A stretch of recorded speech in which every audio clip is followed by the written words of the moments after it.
민심이 상당히 궁금한 상황에서 2,000명 샘플 중요한 여조가 나왔습니다. 오늘 조원 C&I 조사 결과 정당 지지율의 경우 민주당은 1.4%포인트 상승하고 국민의힘은 1.6%포인트 하락해 양당 간 지지도 격차는 17.0%포인트로 커졌습니다.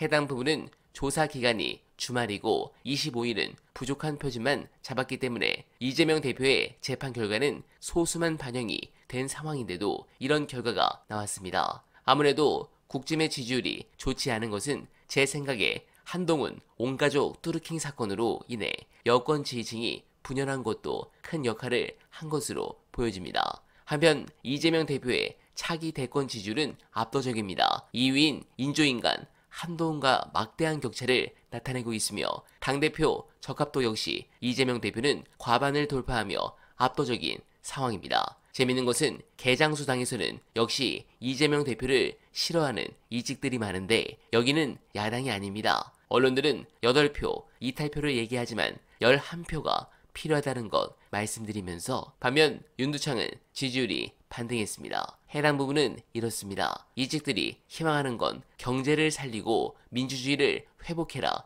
이런 게 아닙니다. 오로지 이재명만 잡아라 이거 하나인데 그거라도 하고 있으니 반등한 것입니다. 진짜 나라를 말아먹을 자들입니다. 그러나 이런 상황들은 오래가지 않을 것입니다. 대반전이 시작된 상황이기 때문입니다. 관련해 중요한 영상 보시고 이어가 보겠습니다. 특수부가 아주 잘 쓰는 수법인데 목줄을 딱 쥐고 약점을 딱 쥐고 검찰이 정말 잡고 싶은 타겟 김진성 씨가 감옥에 가냐 안 가냐는 검찰은 관심이 없어요.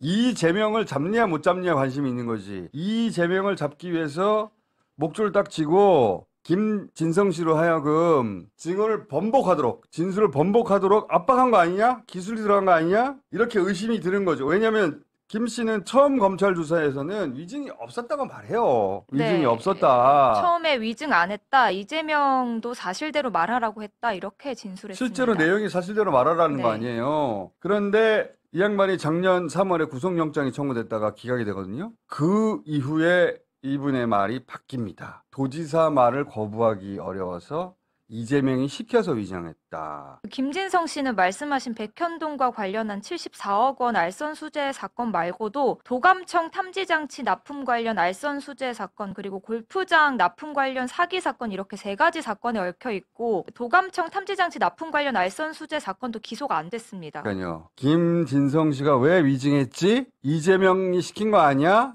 이재명이 안 시켰는데 위증할 리가 없잖아? 이렇게 바로 연결해버리잖아요. 중간에 숨기는 이 대목이 있는 거예요. 언론도 이 대목을 얘기해야 되는 겁니다. 네, 공감합니다. 실제 이번 판결문은 역대급이었습니다.